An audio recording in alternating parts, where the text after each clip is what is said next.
So this is a tree, right? And we're going to use the tree as a metaphor for our health. Now, the leaves on that tree could be beautiful and green, or they could be kind of brown.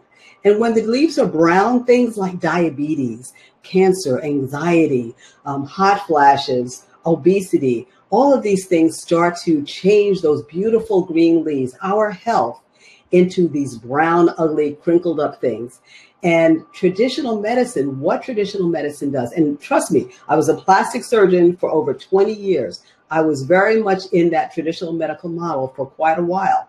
What we do is we see a symptom or a disease, or something of that sort, and we try to fix it with a pill or a medication or a treatment.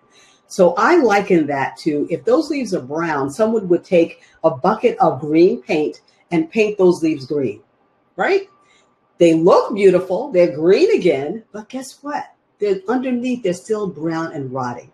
We're not taking care of the roots. And any horticulturist knows that if you want the leaves and the rest of the tree to be healthy, you've got to manage the roots. So what do the roots look like when we have those kind of things, those kind of diseases going on? It looks like this, the SAD diet. And I call it the SAD diet. It's the standard American diet. So cheeseburgers, fries, milkshakes, that's the standard American diet. But stress also, things we don't think about. The American U.S. has about 75% of doctor's visits are related to stress. When you kind of peel back all the layers of what's going on, stress is at the basis of a lot of that. Infections that we don't know, whether we know them overtly or whether they are stealth infections, things like toxins, but even things like loneliness. And over this past year, how many of us have felt the effects of just being lonely, not being able to hug the people that we want because of what's been going on with this particular disease? So secret number 2, let go of whatever isn't serving you. So Einstein had it right. He said that insanity is doing the same thing over and over and over again and expecting a different result. Well, sometimes what we do is even worse. We keep doing the same thing over and over and over again, even though the results are getting worse. And I get it. I totally get it. So if you're taking a medication that's helping you to sleep at night, or that's keeping you focused and productive during the day, it can be scary to think about letting that go.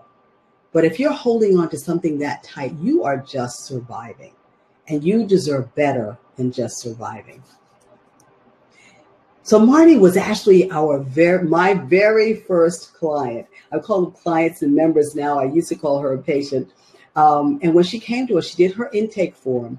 And what we saw was that she was drinking 25 cans. Yes, I did say 25 cans of Diet Coke every day. So as you can imagine, when you think about it, it's like, what? And at first she didn't want to let go because she felt that energy that she was getting from the Coke was the best thing for her. But we realized, of course, that it wasn't. And we slowly convinced her to start letting that go. And so she did. And when she finally let it all go, she realized that she had more energy. So sometimes one small change can make a huge difference in what's going on in your life. Another is Risa, who came to us, and she wanted to lose 40 pounds, which she did. But when she first came to us, it was almost like she had a cloud over her head. She never smiled. She was always very solemn. And, that's kind of the way she was. But what we saw is as she lost a little weight, the first time that she was able to clothe a blouse that she hadn't been able to wear in years, she had this little teeny tiny smile on her face. And you started to see the cloud starting to lift. And then as she lost more and more weight, you started seeing her confidence rise because she was getting lighter and lighter. And the last time we saw her, she was all smiles. And part of it was because she had lost the 40 pounds. But the other thing was that now she had the confidence that she had always needed to leave the job that she really didn't like to actually open up her own business. And now she's thriving.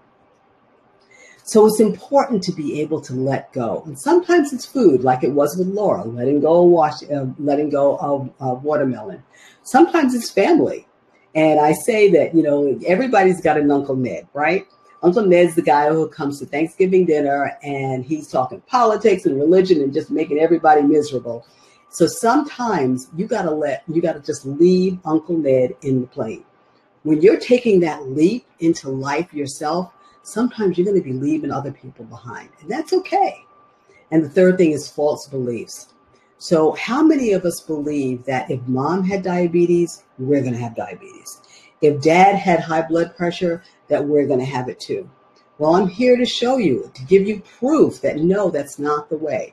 Remember those things. You change those 4 things, you can change the expression of your DNA. Your DNA does not mean that you are doomed to any one particular thing.